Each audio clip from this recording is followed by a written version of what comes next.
महाराज आणि मित्र, गेली 2 दिवस छत्रपती शिवाजी महाराजांच्या विषयी त्यांच्याकडे पाहण्याची माझी भूमिका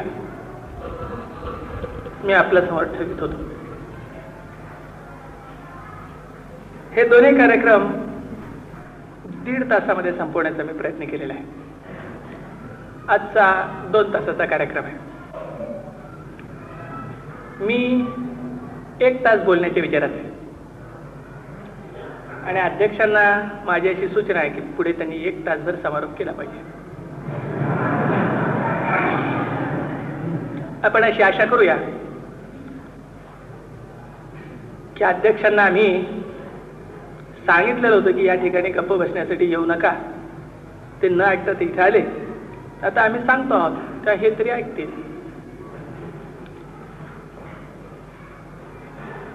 छत्रपती शिवाजी महाराजांच्या जीवनाविषयी घटनांचा व्यवहार बाजूला सारून त्या घटनांच्याकडे पाहण्याची पद्धत, त्या घटनांच्याकडे पाहण्याची दिशा आणि त्या घटनांचा इतिहास प्रवाहामध्ये असणारा अर्थ, या संदर्भामध्ये मी 2 दिवसपर्यंत माझी मतं आपल्या समोर ठेवत होतो. ही मतं ठेवीत असताना जे वेगवेगळ्या प्रकारचे प्रश्न आमच्या मित्रांनी व्याख्यान संपल्याच्या नंतर मला विचारले, त्या प्रश्नांच्या पैकी एक प्रश्न म्हणजे हा की शिवाजी महाराजांच्या जीवनातला सगळ्यात निर्णायक असा कालखंड तुम्ही कोणता मानता, का मानता, आणि तुमच्या मते शिवाजी महाराजांच्या जीवनातली सगळ्यात महत्वाची अशी घटना कोणती की ज्या ठिकाणी शिवाजीचं मोठेपण उजळून निघालेलं तुम्हाला दिसतं. कारण पहिल्या व्याख्यानामध्ये बोलत असताना मी असं म्हणालो होतो की मी काही अफजल खानाचा वध किंवा शाहिस्ता खानाची शास, आग्र्यावरून सुटका या घटना यांचं नाटकी महत्व मान्य करायला तयार नाही. तेव्हा शिवाजी महाराजांच्या जीवनातल्या या 3ही घटना एकदा बाद करून टाकल्या की एक जण विचारणारच कोणीतरी की ठीक, तुम्ही खान वध मान्य करायला तयार नाही, फार ती महत्वाची घटना म्हणून. शास्ता खानाची घटना मानायला तयार नाही, आग्र्यावरून सुटका मानायला तयार नाहीत. पण तुमच्यामध्ये शिवाजी महाराजांच्या जीवनातली सगळ्यात महत्वाची घटना कोणती आहे, त्याचं उत्तर देण्याचा मी प्रयत्न करणार आहे. शिवाजी महाराजांच्या जीवनामध्ये ज्याला आपण राजकारण असं म्हणतो, या राजकारणाचा प्रारंभ नेमका केव्हा घडला हे समजण्याचा कुठलाही पुरावा उपलब्ध नाही. उपलब्ध असणारा जो पुरावा आहे तो हे सांगतो की हा माणूस 15 वर्षाचा असताना याच्या जीवनाचं ध्येय इतरांच्या दृष्टीनं कदाचित नसेल, पण त्याच्या स्वतःच्या दृष्टीनं निश्चित झालेलं होतं.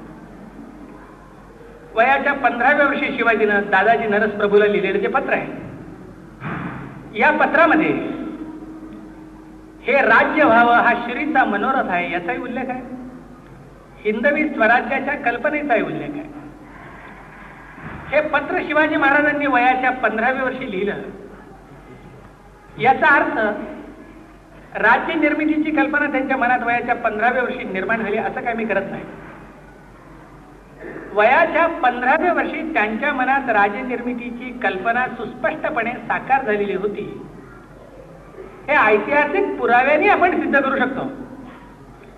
याच्या पूर्वी वयाच्या कितव्या वर्षीपासून या मुलाच्या मनामध्ये विविध प्रकारची चलबिचल चाललेली होती, विविध प्रकारची आंदोलनं या मुलाच्या मनामध्ये चालू होती, हे समजण्याला कुठला ऐतिहासिक पुरावा उपलब्ध नाही.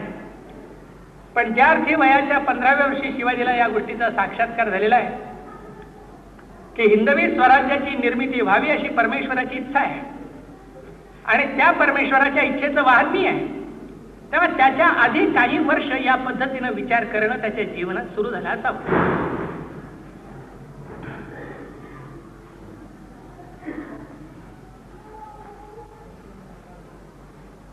इसवी सन 1645 सालपासून शिवाजी महाराजांच्या जीवनातल्या वेगळ्या वेगळ्या घटना आपल्या डोळ्यासमोर यायला लागतात.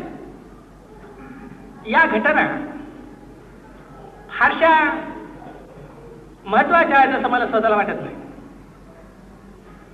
विशेषतः त्यातली तोरणा किल्ला जिंकण्याची घटना आहे. तोरणा किल्ला जिंकून शिवाजीने स्वराज्याचं तोरण बांधलं असं आपण नेहमी म्हणतो. ही पश्चात बुद्धी आहे. तोरणा किल्ला जिंकून शिवाजीनं स्वराज्याचं तोरण बांधलं हे आज आपण म्हणतो कारण आपल्या डोळ्यासमोर 1680 पर्यंत चरित्र उपलब्ध आहे. तसं तर आपण हेही म्हणतो की शिवाजी महाराजांचा जन्म हे हिंदुस्थानच्या इतिहासामधली एक अलौकिक घटना. हे आपण म्हणतो कारण 1680 पर्यंत चरित्र आपल्या डोळ्यासमोर उपलब्ध आहे. ज्या कोण्या दिवशी हे मूल जन्माला आलं त्या दिवशी कोणीच काही म्हटलं नसेल. कारण मुलाचे पाय पाळण्यात दिसतात ही म्हणच आहे. जन्माला आलेल्या मुलाचं कर्तृत्व हे काही पाळण्यामध्ये दिसू शकेल असं मला वाटत नाही. विशेष करून शिवाजी हा काही वडील मुलगा नव्हता. हे जिजाबाईचं 6वं अपत्य. वडील मुलगा जिवंत होता. वडील मुलगा ज्या घरामध्ये जिवंत आहे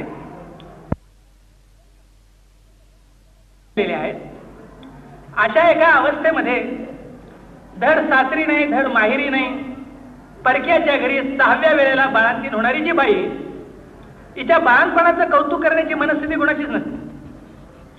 बाळ बाळंतीण सुखरूप. याच्या पलीकडे शिवाजीच्या जन्माला समकालीनांनी काही महत्व दिलं असेल असं वाटत नाही. कारण भोवताली दुष्काळ चालू होता आणि शहाजी जीवन मरणाच्या लढाईत गुंतलेला.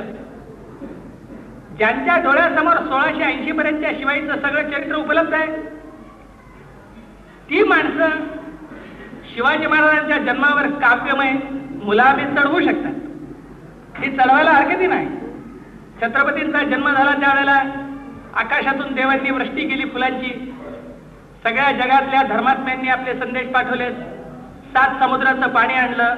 पंचनद्या त्या ठिकाणी एकत्र गोळा झाल्या होत्या. महाराष्ट्रातल्या सगळ्या देवदेवता तुळजाभवानीच्या नेतृत्वाखाली डेप्युटेशन घेऊन आल्या आणि आशीर्वाद देऊन गेल्या. काय हरकती नाही. हे सगळं काव्य करायला काहीच हरकती नाही. फक्त ते काव्य हे लक्षात ठेवून केलं पाहिजे. त्याचा सत्याशी संबंध नाही. जी गोष्ट शिवाजीच्या जन्माची आहे तीच गोष्ट तोरणा किल्ला जिंकण्याची आहे. एखादा कर्तबगार जहागीरदाराचा थोडासा कर्तबगार असा मुलगा आरंभीच्या काळामध्ये एखाद दुसरा किल्ला जिंकतो. हा एखाद दुसरा किल्ला तो जिंकतो. एखाद दुसरी लढाई करतो.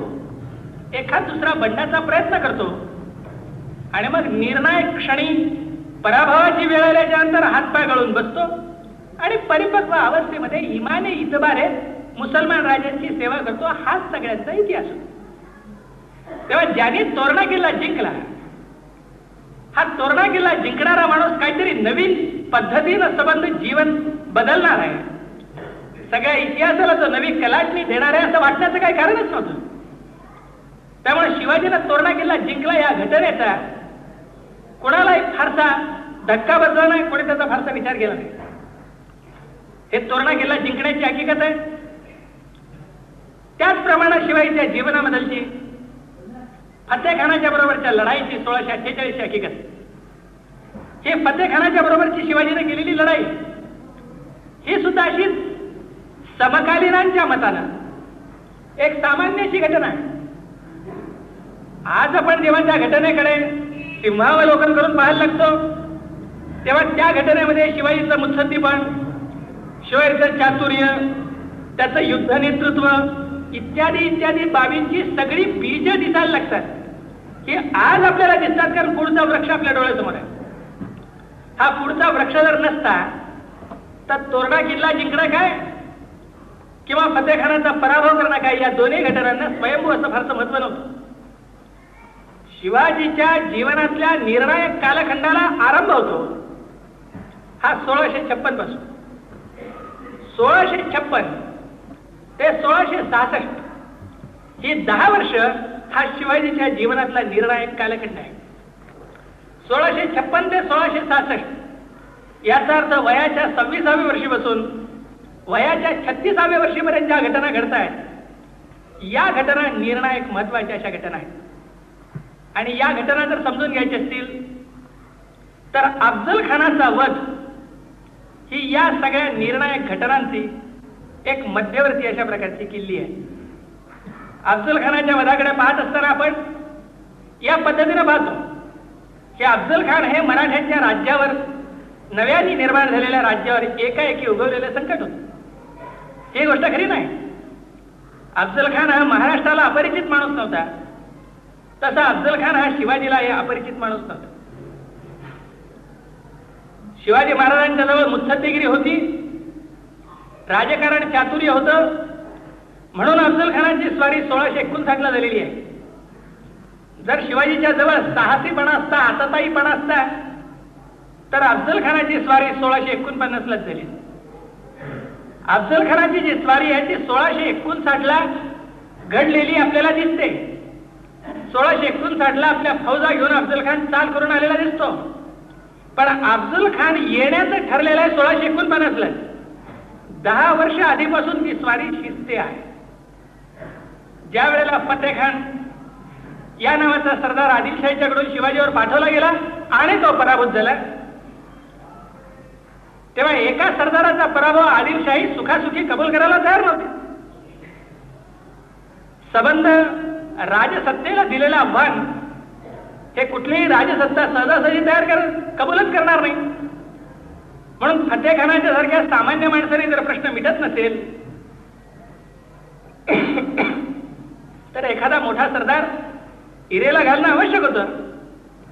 आणि असा मोठा सरदार जर इरेला घालायचं असेल तर मराठ्यांचं राज्य ज्या भागात निर्माण होत होतं त्या भागाला जवळ असा आदिलशाहीचा सगळ्यात प्रबल सरदार अफजल खानात होता. म्हणून शिवाजी आणि आदिलशाहीच्या झगड्यामध्ये निर्णायक झगडा अफजल खानाच्या फौजांच्या बरोबर करावा लागणार आहे. ही गोष्ट 1649 ला स्पष्ट झालेली होती. कारण फतेह खानचा पराभव झाल्याबरोबर अफजल खानाने प्रचंड फौजा घेऊन शिवाजीकडे चालून निघावं या आज्ञा मिळालेल्या होत्या. कारण अफजल खान हा वाईचा सुभेदार, पण शिवाजी हा एवढा धूर्त, हा धूर्तपणा त्यावेळेला कोणाच्या लक्षात आला नाही. तो त्याचा दुबळेपणा मानला गेला, तो त्याचा कच्चेपणा मानला गेला. आज शिवाजीचं सगळं जीवन आपल्या डोळ्यासमोर असल्यामुळे त्यातला धूर्तपणा आपल्याला लक्षात यायला लागतो. हा इतका धूर्त की हा उठला आणि विजयी झालेल्या अवस्थेत सुद्धा यांनी भूमिका अशी घेतली की कैदेत पडलेल्या आमच्या वडिलांना जर सोडणार असाल तर त्यासाठी म्हणून आम्ही कोंढाणा किल्ला सोडायला तयार आहोत. जो कोंढाणा किल्ला शिवाजीनं जिंकला यामुळं आदिलशाहीची त्याचा उघड लढा सुरुवात झाला. विजयी झाल्याच्या नंतर सुद्धा शिवाजी कोंढाणा किल्ला सोडतो आहे, ही गोष्ट शिवाजी घाबरलेला आहे याचे प्रतीक म्हणून मानली गेली. एकदा धडा मिळालेला आहे, पुन्हा शिवाजी गडबड करणार नाही म्हणून कोंढाणा किल्ला आदिलशाहीनं ताब्यात घेतला. शहाजी राजांना मुक्त करून टाकला. शहाजी राजांच्यावर नवीन जबाबदाऱ्या टाकल्या आणि शिवाजीचं सगळं प्रकरण बंद झालेलं असं आदिलशाहीने गृहीत केलं. आदिलशाहीला असल्या प्रकारच्या गफलतीमध्ये ठेवणं हे शिवाजीला त्यावेळेला महत्वाचं वाटत होतं. हा शिवाजी वाट पाहतोय संधी येण्याची.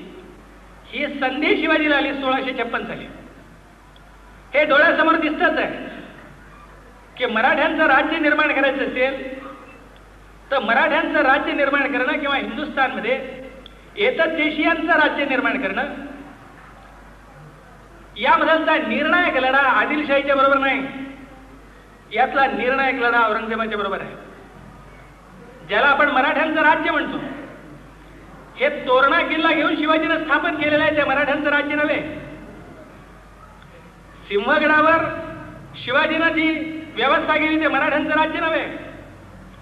रायगडवर गागा भट्टांनी वेदमंत्र्यांनी अभिषिक्त करून जे सिंहासन कायम केलं ते मराठ्यांचं राज्य नव्हे. जे राज्य बुडवण्याच्यासाठी 27 वर्ष औरंगजेबाने प्रयत्न केला आणि औरंगजेब आणि त्याबरोबर मोगलांची आणि मुसलमानांची सगळी शक्ती समाप्त झाली, त्यातून जे शिल्लक राहिलं ते मराठ्यांचं राज्य. हा निर्णायक झगडा आहे. कारण त्या दोन्हीही अखिल भारतीय प्रवृत्ती आहेत आणि त्या अखिल भारतीय प्रवृत्तीचा अखिल भारतीय संघर्ष आहे. त्या प्रवृत्तींच्या मध्ये एक प्रवृत्ती मोडून पडते, त्यावेळेला जे शिल्लक राहतं तेवढाच दुसऱ्या प्रवृत्तीचा विजय. अशा अवस्थेमध्ये निर्णायक झगडा मोगलांची आहे. पण मोगलांची निर्णायक झगडा जरी असला तरी त्याची पूर्वतयारी आदिलशाही कुरतडून खाऊनच करावी लागणार. सरळ सरळ शिवाजीचा आणि औरंगजेबाचा झगडा येत नाही. शिवाजीचा पहिला झगडा येणार तो आदिलशाहीची, कारण आदिलशाहीच्या ताब्यात असणारे प्रदेशच स्वतःच्या ताब्यामध्ये येऊन शिवाजीचं राज्य निर्माण होणार. आणि आदिलशाहीची झगडा म्हणजे अफजलखानाशी युद्ध. या घटनेची जाणीव 1649 सालपासून शिवाजीला आहे. आणि अफजल खान हा शिवाजीला वेगवेगळ्या नात्यांनी परिचित असणारा माणूस. शिवाजीचा बाप शहाजी हा आदिलशाही दरबारामध्ये मोठ्या माना सन्मानानं स्वतःला फरजंद म्हणून घेतोय आणि मोठा सरदार म्हणून मिरवतोय. हा जो स्वतःला फरजंद म्हणून घेणारा शहाजीराजे याचा उत्कर्ष सहन न होणारी जी आदिलशाहीच्या राजवटीमध्ये असणारी पठाण पार्टी हिचा नेता म्हणजे अफजल खान. हा जो अफजल खान आहे, या अफजल खानाने शहाजीला कैद करण्याचा प्रयत्न केलेला, त्याच्या पायात बेड्या घालण्याचा प्रयत्न केलेला, लढाईमध्ये संभाजीला आपल्या बरोबर घेऊन हा संभाजी एखाद्या लढाईत मरेल कसा याची काळजी घेतलेली. तेव्हा शिवाजीच्या बापाला कैद करण्यातही अफजल खानाचा हात, शिवाजीच्या वडील भावाच्या मृत्यूला कारणीभूत होण्यातही अफजल खानाचा हात, शिवाजी जे आदिलशाहीचं राज्य कुरतडतोय तेही वाईच्या सुभेदारीतलं म्हणजे अफजल खानाच्या जागीरतीतलं, आणि म्हणून अफजल खानाची स्वारी अनपेक्षित नव्हती. अशा अवस्थेत 1656 हा असा इसवी सन येतो की ज्या वेळेला अफजल खान कर्नाटकच्या लढाईमध्ये गुंतलेला आहे. आणि म्हणून वेगानं अफजल खान हा मराठ्यांच्याकडे लक्ष द्यायला वर येऊ शकत नाही, कारण तिकडे कर्नाटकच्या लढाईचा पाय गुंतातच आहे. आणि प्रत्यक्ष विजापूरला आदिलशाही राजा हा रुग्णावस्थेमध्ये आहे, आजारी पडलेला आहे, मरण्याच्या जवळ आहे, आज मरतो की उद्या मरतो अशा अवस्थेत आहे. त्यामुळे आदिलशाही कुठल्याही प्रकारचं शिवाजीच्या विषयी निर्णायक पाऊल उचलू शकत नाही. आदिलशाही शिवाजीविषयी निर्णायक पाऊल उचलू शकत नाही. अफजल खान हा खाली अडकलेला आहे, त्यामुळे तो परत येऊ शकत नाही.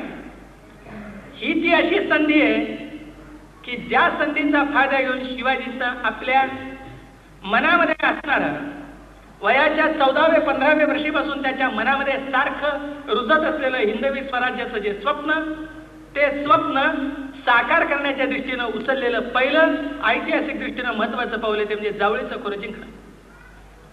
कारण हे जे जावळीचं बेलाग असं खोरं आहे, या जावळीच्या खोऱ्याला हिंदुस्थानच्या लष्करी इतिहासामध्ये एक महत्व आहे. हे ते जावळीचं खोरं आहे की ज्या जावळीच्या खोऱ्यामध्ये 14व्या शतकामध्ये गेलेल्या 5000 मुसलमानांच्या फौजा गेल्याच, त्या पुन्हा बाहेर आल्याच नाही, त्यांचा काय झालं याचा पत्ताच लागला नाही. म्हणून जावळीचे मोरे नामधारीरित्या आपण मांडले गावत मुसलमानांचे असं म्हणवीत असत. इतक्यावर सगळ्यांचं समाधान होतं. जावळी प्रत्यक्षतः ताब्यात घेण्याच्या भानगडीत कुणी पडलेलं नव्हतं. या जावळीच्या खोऱ्यामध्ये असणारा दुर्गम किल्ल्यांचा भाग, संबंध जावळीचा दुर्गमाचा प्रदेश, या प्रदेशाची पाठीशी पार्श्वभूमी घेतल्याच्या शिवाय आणि या प्रदेशामध्ये आपलं वर्चस्व निर्माण करून केवळ लष्करी दृष्टीनं सहजासहजी पाडाव करणं, छोट्याशा अशा नवोदित सत्तेचा अशक्य करून टाकल्याच्या शिवाय शिवाजीला अखिल भारतीय राजसत्तेची निर्मितीच करता येते. अखिल भारतीय आव्हान द्यायचं जर असेल तर अखिल भारतीय आव्हान मोगलांच्या फौजांच्या विरोधी बरोबरीच्या फौजा उभारता येतील एवढी ताकद आल्याच्या नंतर देता येत नसतं. 2.25 लाखाच्या फौजा मोगल मैदानामध्ये एका वेळी आणू शकत होते. 2.25 लाखाच्या फौजा मैदानात आणण्याचं सामर्थ्य आल्याच्या नंतर मग अखिल भारतीय आव्हान द्यावं याचा विचार करणारे लोक ती वाट पाहण्यातच समाप्त होऊन जात असतात. जे काही आपल्या जवळ तुटकं फुटकं सामर्थ्य आहे ते अशा ठिकाणी नेऊन बसवलं पाहिजे की ज्या ठिकाणी 5 माणसं बाहेरून घेरणाऱ्या हजारो माणसांना भारी येऊन जातील. जावळी हा असा दुर्गम प्रदेश. 1656 साली शिवाजीनं अचानकच जावळीचं खोरं जिंकलं. अलीकडे इतिहासकारांची हे सांगण्याची प्रथा आहे की हे शिवाजीनं जावळीचं खोरं फार मोठ्या प्रमाणात लढाई देऊन जिंकलं. माझा त्याच्यावर विश्वास नाही, कारण आरंभीच्या काळामध्ये मोऱ्यांच्या ताब्यात असणारं जावळीचं खोरं लढाई देऊन जिंकण्याची ताकद शिवाजीची होती असं दिसत नाही.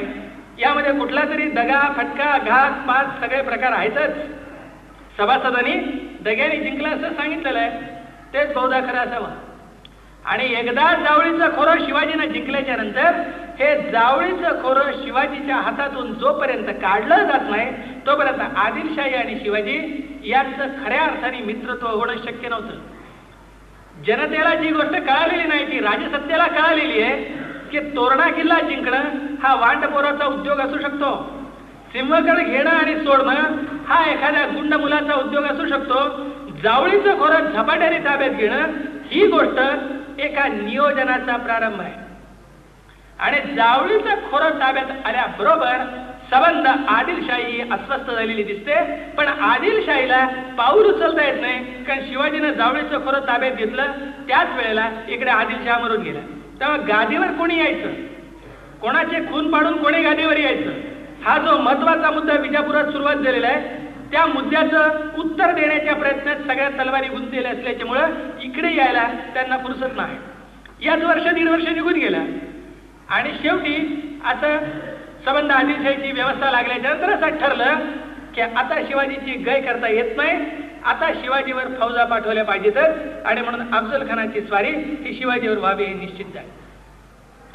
हा जो शिवाजीच्या जीवनाचा 1656 पासून सुरुवात होणारा एक प्रयत्न आहे, या प्रयत्नाबद्दलची पहिली महत्वाची गोष्ट असेल तर ती म्हणजे ही की हिंदूंच्या इतिहासामध्ये शिवाजी हा पहिल्यांदा रणमैदान ठरविण्याचा आपला हक्क प्रस्थापित करतो आहे. आज सगळ्यात होत काय आलं की हल्लेखोरांनी हल्ला करायचा, हल्लेखोरांनी हल्ला केल्याच्या नंतर आम्ही जागा व्हायचं आणि मग आम्ही फौजा घेऊन हल्लेखोरांच्या विरुद्ध प्रतिकार करायला जायचं. म्हणजे हल्ल्याची वेळ ठरविण्याचा अधिकारही शत्रूचा, लढण्याचं स्थळ ठरविण्याचा अधिकारही शत्रूचा. आपल्याला माहिती असेल की 1965 हिंदुस्थान पाकिस्तानचं जे काय थोड्याशा झडपा झाल्या, या झडपांचं स्पष्टीकरण करीत असताना यशवंतराव चव्हाणांनी असं सांगितलेलं आहे की अखनूरची लढाई अखनूरमध्ये आम्ही लढू अशी जर कोणाची समजूत असेल तर ती बावळटपणाची आहे.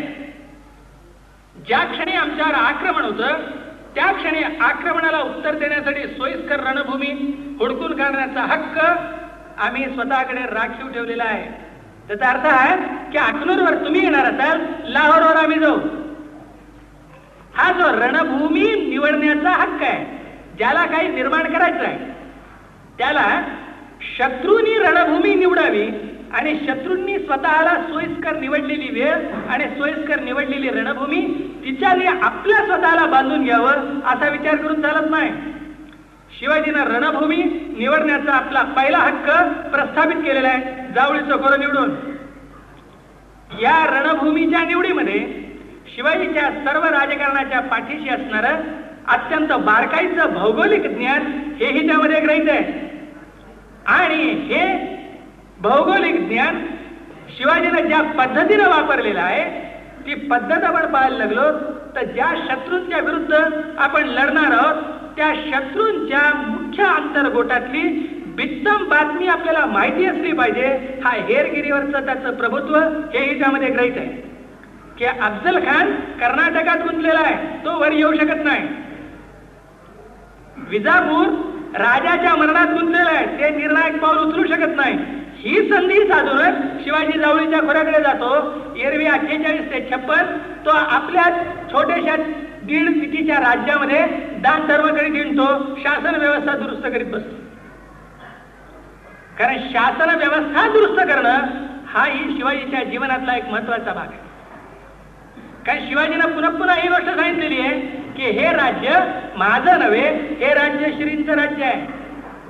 हे राज्य श्रींचं राज्य जर असेल तर हे राज्य आक्रमकांच्या राज्याच्या पेक्षा निराळाचं राज्य असलं पाहिजे.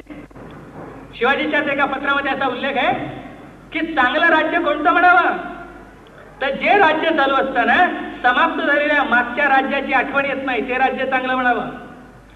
एक असं राज्य माझ्या शासन व्यवस्थेमध्ये मी या जनतेला देऊ इच्छितो की त्या राज्यात जगत असताना आधी त्या राज्यापेक्षा हे चांगलं आहे असं जनतेला वाटलं पाहिजे. या राज्यापेक्षा मोगलच बरे होते असं जर लोकांना वाटायला लागलं तर हे राज्य निर्माण करण्याचा हेतू समाप्त झाला. हा जो दृष्टिकोन आहे हा दृष्टिकोन आहे का राजाचा दृष्टिकोन नाही. शिवाजी हा राजेशाहीच आहे ही गोष्ट खरी. शिवाजीनं राजेशाही निर्माण केली ही गोष्ट खरी. स्वतःला वेदमंत्राचा अभिषेक करून घेतला ही गोष्ट खरी. तो राजेशाहीचा पुरस्कर्ता आहे ही गोष्ट खरी. पण शिवाजी ज्या पद्धतीनं शासन व्यवहार हाताळतो आहे, ज्या भूमिकाने शासन व्यवहार हाताळतो आहे, या भूमिका एकदा आपण पाहिल्या तर या संबंध राज्य व्यवस्थेचा बाहेरचा ढाचा, बाहेरचा आकार हा जरी राजेशाहीचा दिसत असला तरी त्याचा आशय आणि आत्मा हा लोकशाहीचा आहे. हा आशय आणि आत्मा लोकशाहीचा आहे. शिवाजीनं लोकशाही निर्माण केली असं मी म्हणाल नाही. कारण राजव्यवस्थेचा आशय आणि आत्मा प्रजेचं रक्षण हा असतो. हा कौटिल्याचा मुख्य सिद्धांत आहे. कौटिल्य हा हिंदुस्थानचा राजेशाहीचा पुरस्कर्ता असणारा एक महान राज्यशास्त्रज्ञ. पण राजेशाहीचा पुरस्कर्ता असणारा हा महान शास्त्रज्ञ असं सांगतो की जर एखाद्या राज्यामध्ये चोरी होत असेल आणि चोराचा शोध करणं राजसत्तेला जमत नसेल तर ज्याच्या घरी चोरी झाली त्याचं सर्व नुकसान भरून देण्याची जबाबदारी राजसत्तेवर आहे. जर दुष्काळ पडत असेल तर दुष्काळामध्ये जनतेचं पालन पोषण करण्याची आणि दुष्काळ संपल्याबरोबर बी देण्याची जबाबदारी राजसत्तेवर आहे. सगळे व्यापारी विविध मार्गाने जनतेला लुबाडीत असतात म्हणून माप व्यवस्थित आहेत, तराजू व्यवस्थित आहेत आणि भाव जनतेला लुबाडणारे नाहीत याची काळजी घेण्याची जबाबदारी राजसत्तेवर आहे. आणि कौटिल्याने एके ठिकाणी कल्पना वापरलेली आहे की राजाला महाल असतो, राजाला उत्तम अन्न असतात, राजाला विलास असतो. हे सगळं काय आहे तर कौटिल्य असं सांगतो महाभारताचं अनुसरण करेल की हे सगळं एक बोकड पुष्ट करण्याचा मार्ग आहे.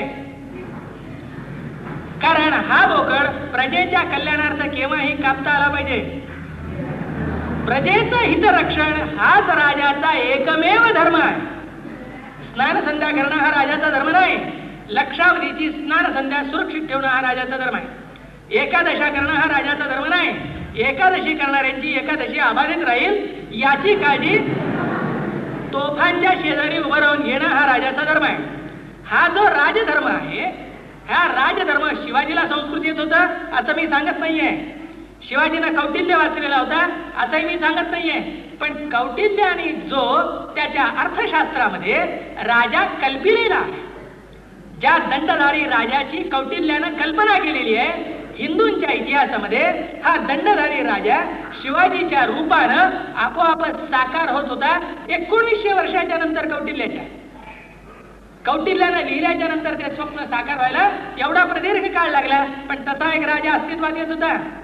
म्हणून शिवाजी शांततेच्या काळात जी चोख शासन व्यवस्था चालवतो ही शांततेच्या काळातली त्याची चोख न्यायी शासन व्यवस्था युद्धाच्या काळामध्ये त्याच्या सर्व हादरा हिंदुस्थानच्या या टोकापासून त्या टोकापर्यंत पसरलेल्या मुस्लिम वर्चस्वाला बसला पाहिजे याचीही शिवाजीला जाणीव आहे. आणि म्हणून शिवाजीनं पहिल्यापासून काळजी घेतली असेल ती अफजल खानाला दगा द्यायची. अफजल खानाने शिवाजीला दगा दिलेला नाही, शिवाजीनंच अफजल खानाला दगा दिलेला आहे.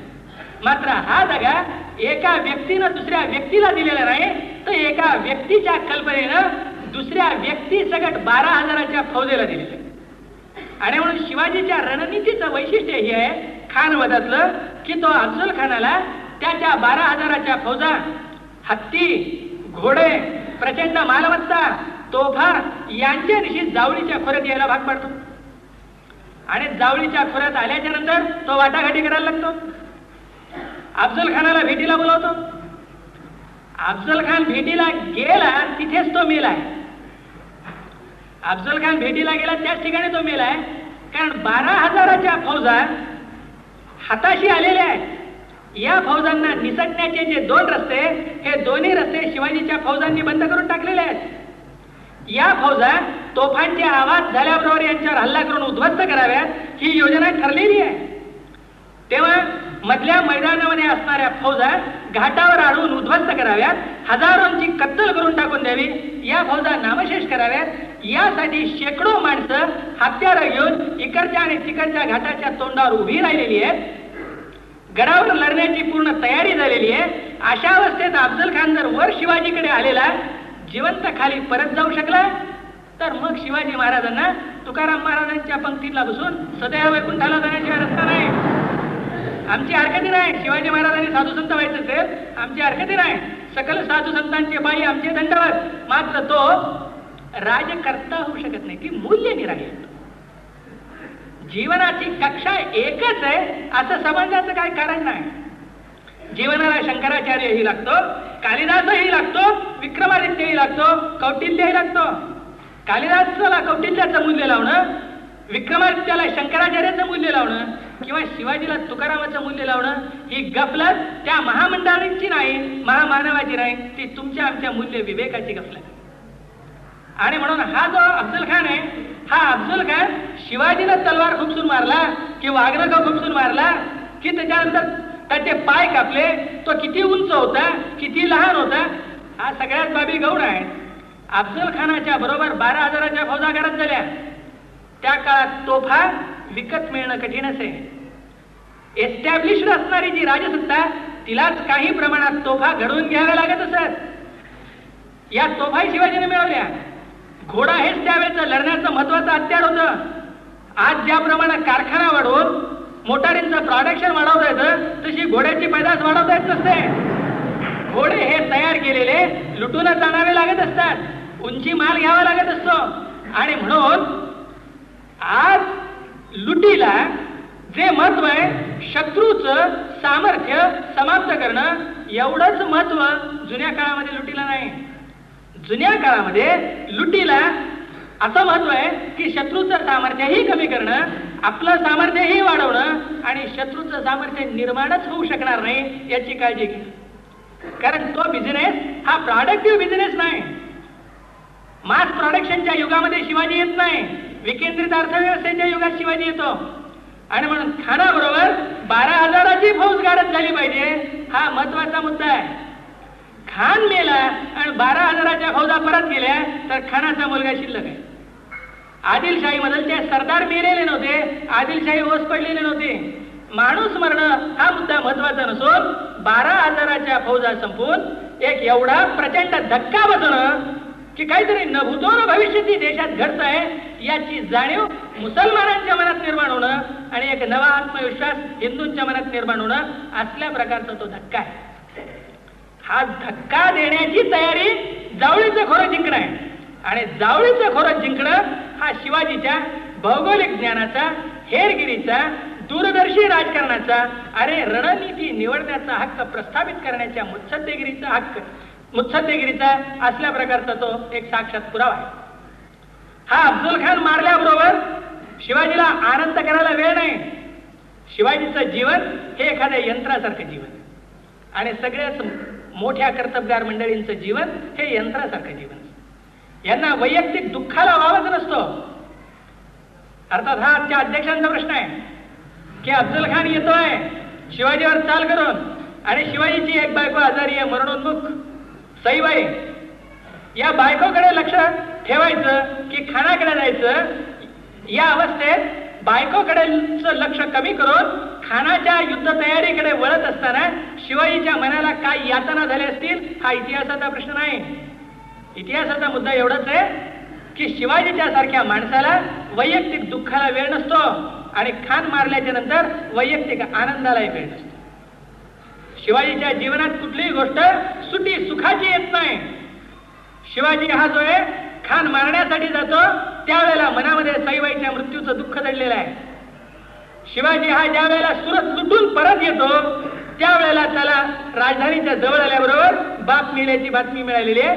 वैयक्तिक जीवनातले अत्यंत दुःखाचे आणि सामाजिक जीवनातले विजयाचे प्रसंग, सामाजिक जीवनातले अत्यंत दुःखाचे आणि वैयक्तिक जीवनातले क्वचित असणारे सुखाचे प्रसंग या माणसाच्या जीवनात, कुठल्याही कर्त्या माणसांच्या जीवनात जसे सरमिसळ होऊन जातात तसे सरमिसळ होऊन गेलेले आहेत. हे वैयक्तिक जीवनाची गाथा स्वभाव रेखेचा भाग आहे. ती आपण सोडून देऊ आणि इतिहासाकडे वळायचं असेल तर हा शिवाजी जयाच्या मध्ये स्वतः न गुंतता उठला आणि लगेच नव्या पराक्रमाला त्यांनी सुरुवात केली आणि खान वधाच्या नंतर 18 दिवसाच्या आत पन्हाळगड त्यांनी ताब्यात घेतला. शिवाजीचं जे वैशिष्ट्य आहे ते यात आहे की शिवाजी हा विजयाच्या नंतर सुद्धा तो विजय पचवावा कसा याचा ज्ञाता आहे. माणसाला विजयही पचवता यावे लागतात, पराजयही पचवता यावे लागतात. ज्यांना पराजय पचवता येत नाही त्यांची मनं खचून जाऊन लाचार आणि गुलाम होऊन जातात. ज्यांचा विजय पचवता येत नाही ती माणसं गाफील आणि उथळ होतात, एका फटक्यामध्ये नेस्तनाबूत होऊन जातात. कारण काळाच्या प्रवाहामध्ये राजकारण ज्या व्यवहारी पातळीवरून चालत असतं, या व्यवहारी पातळीमध्ये व्यवहाराला व्यवहाराचे नियम आहेत. पराजयात खचण्याची ही सोय नाही, विजयात उन्मादित होण्याची ही सोय नाही. हा जीवनाचा कठोर नियम सर्व कार्यकर्त्यांना सांभाळावा लागत असतो. हा जो शिवाजी आहे, या शिवाजीने आपल्या आयुष्यात एकदाच चूक केली असेल, खानवधाच्या वेळेला. खानवधाच्या वेळेला शिवाजीची फार प्रचंड अशी गफलत आणि चूक झालेली आहे. शिवाजी असं समजून चालतोय की औरंगजेब हा सुन्नी राजा, मोगल आदिलशाही ही शिया राजवट, दक्षिणेतली आदिलशाही आणि मोगल यांचा संघर्ष. औरंगजेब हा 1656 साली आदिलशाही समाप्तच करून टाकण्यासाठी वेढा घालून बसलेला होता. तेव्हा आदिलशाहीच्या विषयी औरंगजेबाच्या मनात शत्रुत्व आहे. म्हणून आदिलशाहीला जर आपण प्रचंड असा हादरा दिला तर त्यामुळं औरंगजेबाला आनंद होईल. आणि म्हणून शिवाजीनं खानवधाच्या पूर्वी औरंगजेबाशी तडजोड करून घेतलेली आहे. औरंगजेबाच्या राज्यारोहणाच्या प्रसंगी आपला नजराणा वाटी लावून दिलेला आहे. औरंगजेबाच्याकडून शिवाजीला राज्यारोहण झाल्याच्या नंतर मानाचा पोशाख आणि खिलत वाटी लावण्यात आलेली आहे. असे दोस्तीचे मोगलांचे आणि मराठ्यांचे संबंध चालू आहेत. तेव्हा आदिलशाहीतला एवढा मोठा धक्का दिल्याच्या नंतर औरंगजेब मनातून आनंदित होईल असा शिवाजीचा अंदाज आहे. हा शिवाजीचा अंदाज चुकला, कारण औरंगजेब हा ही शिवाजीच्या सारखा महान मुत्सद्दी, कर्तबगार आणि आपल्या प्रवाहाचं नाडी ओळखणार आहे. त्याला आदिलशाही समाप्त करायची आहे, ती सुन्नींच्या ताब्यात संबंध हिंदुस्थान घ्यायचंय म्हणून, मोगलांच्या आधिपत्याखाली सर्व हिंदुस्थान घ्यायचंय म्हणून त्याला आदिलशाही समाप्त करून मराठ्यांची राजवट निर्माण होऊ द्यायची नाही. आणि म्हणून ज्या वेळेला शिवाजी इकडे खानाचा वध करतो, त्याच्या बातम्या दिल्लीला पोहोचल्याबरोबर सगळी मैत्री गुंडाळून ठेवून लगेच शाहिस्ते खानाला प्रचंड फौजा घेऊन शिवाजीच्या राज्यात घुसण्याची आज्ञा होते. आणि म्हणून इकडे शिवाजी पन्हाळगड जिंकीत असतो, त्यावेळेला सिद्धी जोहर प्रचंड फौजा घेऊन शिवाजीवर चाल करून येत असतो. आणि इकडे शाहिस्ते खान तेवढ्याच प्रचंड फौजा घेऊन मराठ्यांच्या राज्यात घुसत असतो. म्हणून 1659चा शिवाजीचा जो विजय आहे हा पुढच्या 4 महिन्याच्या आत त्याच्या राज्यात घुसलेल्या 90,000 फौजांच्या ओझ्याखाली वाकले. या 90,000 फौजांच्या ओझ्याखाली वाकलेलं हे नव्यानं निर्माण झालेलं छोटस राज्य वर्ष 1.5 वर्षाच्या अनंत यातनांच्या मध्ये टिकून ठेवणं यात शिवाजीची कसोटी आहे. पन्हाळगडावरून निसटणं यात शिवाजीची कसोटी आहे. विशाळगडावर कोंडी तळण्याचे सर्व प्रयत्न हाणून पाडणं यात शिवाजीची ताकद आहे. त्याही अवस्थेमध्ये कार तलब खानाचा उंबरखिंडीत गाठून पराभव करणं यात शिवाजीची कसोटी आहे. आणि शास्ता खानाच्या डेऱ्यामध्ये घुसून त्याची शास्त करणं यात शिवाजीची कसोटी आहे. शिवाजी शास्ता खानाच्या डेऱ्यात गेला होता याच्यावर माझा विश्वास नाही, कारण त्या ठिकाणी काय घोड्यावर बसून शिरपेच मुकुट मोत्याच्या माळा घालून बँड वाजवीत गेले होते काय? पुरंदरेच्या पुस्तकामध्ये शिवाजी शाहिस्ते खानावर वार करतोय याचं चित्र काढता येणार, ठीक आहे. शाहिस्ते खानावर वार काय लाईट फोकसिंग करून होत असतो, जणू काय दिवसा ढवळ्या दोघं जण आहेत. शिवाजीला जिरेटोप आहे, गळ्यात माळा आहेत, दाढी आहे, सुरवार आहे, पैजामा आहे. अशा अवस्थेत शिवाजी तिथे गेला होता काय शाहिस्ते खानाच्याकडे? शाहिस्ते खानाच्याकडे माणसं अंधाऱ्या रात्री गेली, चोरून गेली, सामान्य मावळ्यांच्या पोशाखामध्ये गेली, अचानक हल्ला गेला, कापाकापी केली, निर्णायक लढाई होण्याच्या निष्ठून आली. असल्या प्रकारचे जे हल्ले असतात, हे हल्ले महान सेनानायक आपल्या अनुयायांच्याकडून घडवित असतात. अनावश्यक ठिकाणी जीवित धोक्यात घालणारे लोक हे फार मोठी कामं करू शकत नाहीत, कारण मोठी कार्य करणाऱ्या मंडळींना जसा वैयक्तिक सुखाला वाव नसतो, वैयक्तिक दुःखाला वाव नसतो, तसा साहसीपणालाही वाव नसतो. हुतात्मा व्हायलाही ते मोकळे नसतात, साहस करायलाही ते मोकळे नसतात, कारण त्यांच्या जीवनाला एकच किल्ली लागलेली असते, ती म्हणजे आपली स्वप्न साकार करण्याची. गेला असेल शाहिस्ते खानाच्याकडे शिवाजी असं मला वाटत नाही, आणि जाण्याची गरज नव्हती. करायचं काय होतं? जाऊन धडा देणं ही महत्वाची गोष्ट होती. कदाचित गेलाय, लोक म्हणतात गेलाच होता म्हणून, हरकत नाही. त्यानंतर सुरतेची लूट आहे, आणि त्यानंतर मिर्झा राजा जयसिंगाच्या बरोबर शिवाजीचा झालेला प्रचंड असा पाडाव. मिर्झा राजा जयसिंगाच्या बरोबर शिवाजीचा झालेला जो झगडा आहे हा शिवाजीच्या पूर्ण पराभवात येऊन संपतो. हे आपण लक्षात घेतलं पाहिजे की तो पूर्ण पराभवात येऊन संपतो. ती मिर्झा राजाची आणि शिवाजीची तडजोड नाही. मिर्झा राजाने शिवाजीला फार दयेने वागवलेला आहे अशातला भाग नाही. अपमानाचे एकापेक्षा एक मोठे प्रसंग मिर्झा राजानं शिवाजीच्या समोर वाढून ठेवले. शिवाजीच्या संपूर्ण जीवनाची कसोटी पाहणारा असा तो प्रसंग आहे.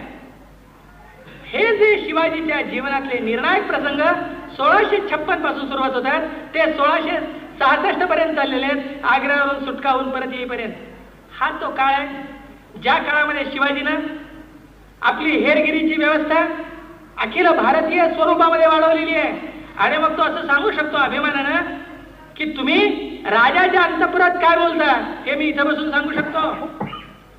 हा तो शिवाजीचा काळ आहे ज्या काळामध्ये त्यांनी शासन व्यवस्थेच्या चोखपणाच्या नव्या परंपरा निर्माण करून दिलेल्या आहेत. हा तो काळ आहे ज्या ठिकाणी त्यांनी आपली रणनीती रणकौशल्य हे व्यवस्थित मांडून दाखवलेलं आहे. आणि हा तो काळ आहे की ज्या काळामध्ये शिवाजीनं जे जे काही निर्माण केलं, ज्या अनंत यातना घेतल्या, ज्या अनेक निष्ठावंतांचं मरण त्याने आपल्या डोळ्याने पाहिलं.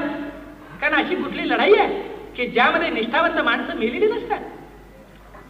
पहिला किल्ला जिंकायचा असेल तर काही मरणार, फत्तेखानाच्या विरुद्ध लढायचं असेल तर बाजी पासलकर जाणार, विशाळगडावरून निष्ठायचं, पन्हाळगडावरून निष्ठायचं असेल बाजी प्रभू देशपांडे संपला, पुरंदरच्या तळामध्ये मोरारबाजी देशपांडे संपला. युद्धामध्ये दर ठिकाणी निष्ठावंतांचंच मरण पाहावं लागतं. बेईमान झालेल्या मंडळींचं मरण पाहायचं नसतं. आणीबाणीच्या प्रसंगी बेईमान फितूर झालेल्या मंडळी अजूनही जिवंत आहेत हे पाहणं नशिबी येतं. ते निष्ठावंतांचं मरण पाहण्यापेक्षा जास्त दुःखद असतं. ही जी जीवनाची एक चमत्कारिक अशी गाथा आहे, ही जीवनाची चमत्कारिक गाथा शिवाजी 1656 पासून 1666 पर्यंत आपल्या कर्तृत्वानं गुंफतो आहे. या सगळ्या ज्ञानाचा, सगळ्या कर्तृत्वाचा, सगळ्या भौगोलिक ज्ञानाचा, सगळ्या रणनीतीचा, सगळ्या युद्ध कौशल्याचा, सगळ्या शासन व्यवस्थेतल्या चोखपणाचा, सगळ्या द्रष्टेपणाचा शेवट जे निर्माण केलं सगळ्याच्या सगळं समाप्त झालं यात होतो. हे शिवाजीच्या जीवनाला मिळालेलं प्रचंड असं अपयश की जे जावळीचं खोरं जिंकून सुरुवात केलं ते पुरंदरच्या तहावर गमावलं गेलेलं आहे. पुरंदरचा तह झाल्याच्या नंतर आग्र्याला जाणारा जो शिवाजी आहे हा कसा आहे? हा आग्र्याला जाणारा शिवाजी आहे 10 वर्षाची सगळी धडपड गमावलेला. काळाच्या कठोर प्रवाहामध्ये याचं सगळं कर्तृत्व पराभूत झालेला. फक्त खांद्यावर ओझं आहे. ज्यांनी शिवाजीच्यासाठी आपले जीवन उद्ध्वस्त करून घेतली, ज्यांनी प्राणार्पण केलं, त्या अनेक निष्ठावंतांचं मरणाचं ओझं खांद्यावर घेऊन, आपला पराभव डोक्यावर घेऊन हा चाललेला आहे औरंगजेबाच्याकडे. याही अवस्थेत शिवाजीचं मन तुटलं नाही, शिल्लक राहिलं. हा माझ्या मते शिवाजीच्या जीवनातला सगळ्यात महत्वाचा ठिकाण आहे. माणसं एखादी नवीन गोष्ट करण्याची कल्पना निर्माण करू शकतात. एक नवीन स्वप्न माणसं पाहत असतात, कारण स्वप्न पाहणं हा तारुण्याचा स्वभाव आहे. जी माणसं मोठी आहेत ती मोठी स्वप्न पाहतात, जी छोटी आहेत ती छोटी स्वप्न पाहतात. कित्येकदा छोटी माणसं मोठी स्वप्न पाहतात. माणसं ही आपल्या स्वार्थाला अनुकूल स्वप्न पाहतात, आपल्या स्वार्थाला प्रतिकूल स्वप्न पाहतात, ध्येयवादाची स्वप्न पाहतात. स्वप्न पाहणं हा तारुण्याचा स्वभाव आहे. एखादा कर्तबगार माणूस त्या स्वप्नांना साकार करीत लागतो आणि मग त्याला यशामागून यश मिळायला लागतं. या यशामागूनच्या यशाच्या बरोबर अधूनमधून चाललेल्या अपयशाची दुःख तो विसरू शकतो आणि एका निर्णायक क्षणी तो येतो. त्या क्षणी त्याच्या असं लक्षात येतं की जे रक्तानी, घामानी, कष्टानी, बुद्धीनी उभारलेलं सगळं विस्तृत अशा प्रकारचं वैभवशाली प्रासादतुल्य इमारत आहे, ती सगळी जमीनदोस्त झालेली असून आता आशेला कुठेही वाव शिल्लक राहिलेला नाही. अशा ठिकाणी सामान्य माणसांच्या मानाचं वागत नाहीत, मन सुद्धा मोडून पडतात. इथे जो शिल्लक राहतो आणि ही निराशा पचवून राखेतून उभ्या राहणाऱ्या फिनिक्स पक्षाप्रमाणे जो पुन्हा जन्म घेतो आणि 1669ला नवबंड निर्माण करू शकतो, तो 1674ला राजा होतो. हा जो एवढ्या प्रचंड पराभवातून आपलं मन अबाधित ठेवून परत आलेला शिवाजी आहे. हा शिवाजी माझ्यामध्ये हा खरा महापुरुष आहे. शिवाजीच्या जीवनाची कसोटीचं जर ठिकाण असेल तर हे आहे, ज्या ठिकाणी शिवाजीच्या मनातल्या श्रद्धा शिल्लक राहिल्या, या कशाच्या जोरावर शिल्लक राहिल्या, या ठिकाणी येऊन सगळा तर्कवाद लंगडा पडतो. हे ते असं ठिकाण आहे की ज्याचं उत्तर कधीही तर्काने मिळू शकत नसतं. कारण एखाद्या माणसाला हे दिसत असताना सगळी परिस्थिती प्रतिकूल आहे हे दिसत असताना त्याचा आशावाद अभंग का राहतो, याचं उत्तर तर्काने मिळतच नाही. ते तर्काच्या पलीकडे जाणारं उत्तर आहे. या मंडळींच्या मनाची अशी काही जडणघडण झालेली असते की ज्या वेळेला चहूबाजूला निराशेचा अंधार प्रचंड प्रमाणात दाटलेला असतो, त्यावेळेला यांच्या मनात आपल्या ध्येयवादावरच्या श्रद्धा नेहमीच्या पेक्षा जास्त प्रज्वलित झालेल्या आढळून येतात. हे असंच एक चमत्कारिक मन सगळ्या महापुरुषांचं असतं. ते तसं का असतं हे सांगता येणं कठीण आहे, त्याची कारणं देता येणं कठीण आहे, त्याचे पुरावे सांगता येणं कठीण आहे. एक असं मन घेऊन शिवाजी येतो आणि हे असं मन घेऊन येणारा जो शिवाजी आहे हा असामान्य पुरुष आहे, हा कर्तबगार पुरुष आहे. पण शिवाजी हा नुसता कर्तबगार पुरुष नाही, तो शिवाजी हा नुसता असामान्य पुरुष नाही, शिवाजी हा महामानव आहे. ही जी सुपरमॅनची कल्पना आहे, ती सुपरमॅनची कल्पना ही आपण समजून घेतली पाहिजे. ज्या मंडळींच्या जवळ अफाट कर्तृत्व असतं, या मंडळींना असामान्यांच्यामध्ये त्यांची गणना करावीच लागते. काय हिंदुस्थानमध्ये राज्य शिवाजीनंच निर्माण केलं अशातला भाग नाही. राज्य निर्माण करणारे काय थोडे लोक होते? राज्य अनेकांनी निर्माण केलं. शिवाजीनं एक राज्य निर्माण केलं, ते 150 वर्ष टिकलं. निजामुल मुल्कानं एक राज्य निर्माण केलं, ते 150 वर्ष टिकलं. टिपू सुलताननं हैदर अलीनं एक राज्य निर्माण केलं. राज्य निर्माण करणं हा एक कर्तृत्वाचा भाग आहे, यात वादच नाही. एवढ्या प्रचंड सत्तेच्या विरुद्ध झटून राज्य निर्माण करणं हा तर असामान्य कर्तृत्वाचा भाग आहे, याचाही वाद नाही. पण राज्य निर्माण करणं हा एखाद्या व्यक्तीच्या जीवनामध्ये असणाऱ्या प्रेरक व्यक्तिमत्वाचा गाभा होऊ शकत नाही. कारण शिवाजी हा केवळ राज्य निर्माण करत नाही, शिवाजी हा विजयाच्या आणि परिपूर्णतेच्या सीमेच्या जवळ जाऊन पोहोचलेल्या सर्व मुस्लिम वर्चस्वाला कायमच अधप्पाताकडे खेचून आणतो. शिवाजी हा मुस्लिम राजसत्तांच्या उताराच्या कालखंडात निर्माण होत नाही, शिवाजी हा मुस्लिम राजसत्तांच्या चढत्या वैभवाच्या काळात निर्माण होतो. अकबराच्या काळात उत्तर मोगलांच्या ताब्यात जाते, अकबराच्या काळात दक्षिणेकडे मोगलांची आगेकूच सुरुवात होते आणि जो औरंगजेब दक्षिणेवर आपलं स्वतःचं साम्राज्य निर्माण करून आदिलशाही आणि कुतुबशाही यांच्याकडून मांडलिकत्व मान्य करून घेतो आणि निजामशाही समाप्त करतो, त्या औरंगजेबाच्या मोगल राजकर्त्यांच्या मधलचा सगळ्यात धूर्त, सगळ्यात मुत्सद्दी, सगळ्यात कर्तबगार आणि मुसलमानांच्या वैभवाचा प्रतिनिधी असणाऱ्या औरंगजेबाच्या काळात शिवाजी येतो आणि शिवाजीच्या मुळे मुस्लिम वर्चस्वाचा शेवट सुरुवात होतो. एक संपूर्ण इतिहासाला कलाटणी देणारा जो माणूस असतो तो नुसता असामान्य कार्यकर्ता असून चालत नाही, तो महामानवही असावा लागतो. हे शिवाजीचं महामानवत्व जर पाहायचं असेल तर 15 वर्षाचा मुलगा हा जी स्वप्न पाहतो तिथून ते पाहावं लागेल. कारण सगळ्याच महामानवांनी अशीच प्रचंड स्वप्न बालवयातच पाहिलेली आहेत. ज्ञानेश्वरी सांगणारा ज्ञानेश्वर हा काही फार मोठा वृद्ध, कुठल्या तरी मोठ्या डिग्र्या घेतलेला, 25 वर्ष अध्यापनात गेलेला असा नव्हता. 50 वर्षाचा अध्यापन करून 5,000 पानाचा अकॅडमिक ग्रंथ लिहिता येत असतो. ज्ञानेश्वरी अध्यापनातून निर्माण होत नाही, ते स्वयंभू. असाच 12 वर्षाचा शंकराचार्य एके दिवशी उभा राहतो आणि संबंध हिंदुस्थानचा इतिहास पलटून टाकण्याच्यासाठी मंडन मिश्राच्या दारावर वादासाठी तयार होतो. हा 12 वर्षाचा संन्यासी, तो 17 वर्षाचा कवी आणि हा 15 वर्षाचा हिंदूंच्या इतिहासाला कलाटणी देण्याचं सामर्थ्य असणारा महापुरुष, यांची गणना केवळ राज्य निर्माण केल्यामुळे होत नाही, तर यांची ताकद जी असते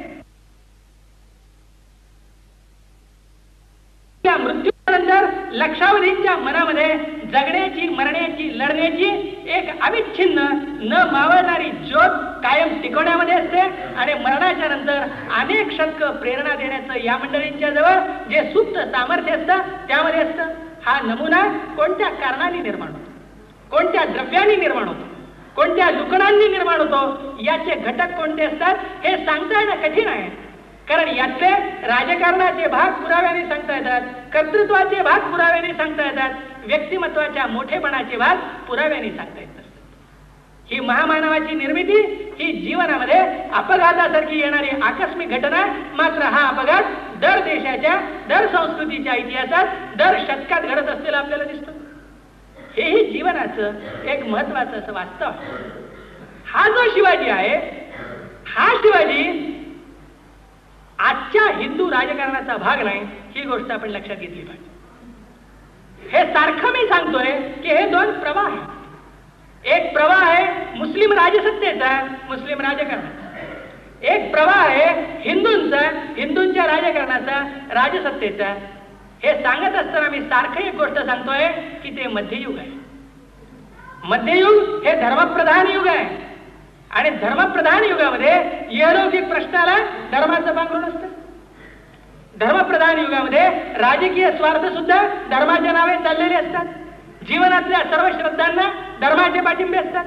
असला प्रकारचं ते जीवन असल्याच्यामुळं एतद देशीयांच्या जीवनाच्या सुखाचे सगळे प्रश्न, एतद देशीयांच्या वैभवाची, भरभराटीची, सुरक्षिततेची हमी देणारी राजवट निर्माण करण्याचे सगळे प्रश्न हिंदू धर्माच्या आवरणाखाली येणं भाग. कारण हा मध्ययुगाचा धर्म आहे.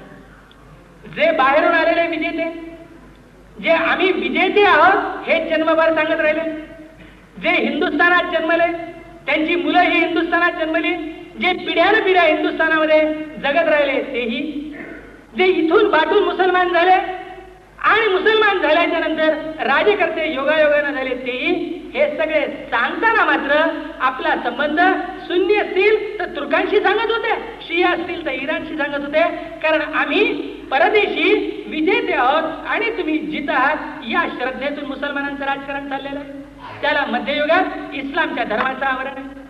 आणि जे येतात देशीय स्वतःचं जीवन सुखी, सुरक्षित आणि प्रतिष्ठित करू इच्छितात, त्यांचा सगळा झगडा हा हिंदूंच्या लढ्याच्या रूपानं चालू आहे. त्यालाही मध्ययुगामध्ये धर्माचं आवरण आहे. आज जेव्हा ते मध्ययुग संपून जातं आणि आपण नव्या युगामध्ये येतो, त्या नव्या युगामधल्या हिंदूंच्या राजकारणाला हा प्रश्न विचारावा लागतो की हे ज्याला तुम्ही हिंदूंचं राजकारण म्हणता हे हिंदूंच्या कल्याणाचं आहे का?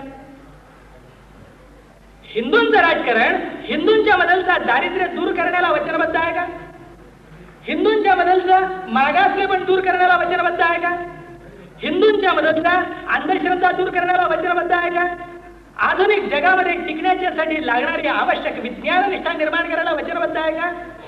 85% राजकारण 85% विकासाच्या प्रश्नाला वचनबद्ध आहे का? मग त्याला नाव तुम्ही कुठल्याही धर्माचं दिलं तरी हरकती नाही. आधुनिक काळामध्ये जेव्हा जीवनावरचा धर्माचा प्रभाव बाजूला जातो, त्यावेळेला जे शिल्लक राहणारं धार्मिक राजकारण असतं ते ज्यांच्या हातात सत्ता आहे त्यांच्याच हातात सत्ता राहावी, जे प्रतिष्ठित आहेत तेच प्रतिष्ठित राहावेत, या आहेवाद्यांच्या हितसंबंधांचं संरक्षण करणारं एक नवीन राजकारण आधुनिक काळामध्ये सुरुवात होतं. म्हणून आधुनिक काळातलं धार्मिक राजकारण प्रतिष्ठितांच्या हितसंबंधांचं संरक्षण करणारं राजकारण. मध्ययुगातलं हिंदू या नावानं चालणारं राजकारण एतद देशीयाच्या जीवनाचे सगळे प्रश्न, सुरक्षितता, विकास यांची हमी देऊन त्यांची प्रतिष्ठा सांभाळण्याचा प्रयत्न करणारं राजकारण.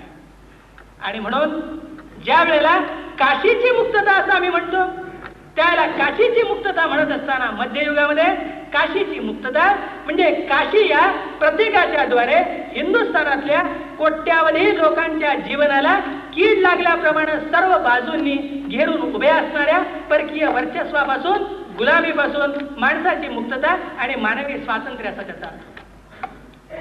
जुन्या मध्ययुगामधलच्या प्रेरणा नव्या काळात, नव्या संदर्भात ज्या वेळेला आपण लक्षात घ्यायला लागतो, त्यावेळेला शिवाजीचं प्रेरकत्व 300 वर्षाच्या नंतर सुद्धा शिल्लक का राहतं याचा आपल्याला उलगडा व्हायला लागतो.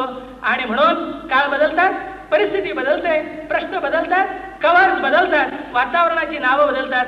जनतेच्या स्वातंत्र्याचा, मुक्तीचा एकच लढा हा विविध टप्प्यात, वेगवेगळ्या परिस्थितीत, वेगवेगळ्या भाषेत, वेगवेगळ्या संदर्भात चालत राहतो. त्याला कधी धर्माचं नाव असतं, कधी धर्म संरक्षणाचं असतं, कधी धर्म निर्मितीचं असतं, कधी धर्म विरोधाचं असतं. लढा जनतेच्या मुक्तीच्या आंदोलनाचा आहे की नाही हा खरा महत्वाचा प्रश्न असतो. आणि म्हणून जदुनाथांनी असं म्हटलेलं आहे की आधुनिक काळात हिंदूंची मान पूर्ण क्षमते इतकी ताट ज्याच्या नावे होऊ शकते असा हिंदूंचा एकमेव नेता शिवाजी आहे. हा जो शिवाजी आहे त्याचं प्रेरकत्व जर या भारतीयांच्या आर्थिक, सामाजिक, मानसिक गुलामीतून मुक्तता करण्याच्या, माणसाच्या मुक्ततेच्या, स्वातंत्र्याच्या लढ्याला प्रेरक होत असेल, वागवलं जात असेल तर माणूस इतिहासातला आहे ही गोष्ट गौण होऊन जाते. त्याचं प्रेरकत्व आजच्या जीवनाला पवित्र आणि उज्ज्वल करून एका नव्या दिशेनं न्यायला उपयोगी पडतं. ही गोष्ट महत्वाची होती. मला याची जाणीव आहे की आपण सगळेच लोक मी केव्हा संपवतो आणि रणजितचं व्याख्यान केव्हा सुरुवात होतं याची वाट पाहतात. गेली 2-3 दिवस मी आपला पुष्कळ छळ केलेला आहे. यापेक्षा आपली सहनशक्ती ताणण्याची माझी इच्छा नाही. अडभंगीनाथाचा वेळ संपलेला आहे. चौरंगीनाथांनी आपला समारोप करा.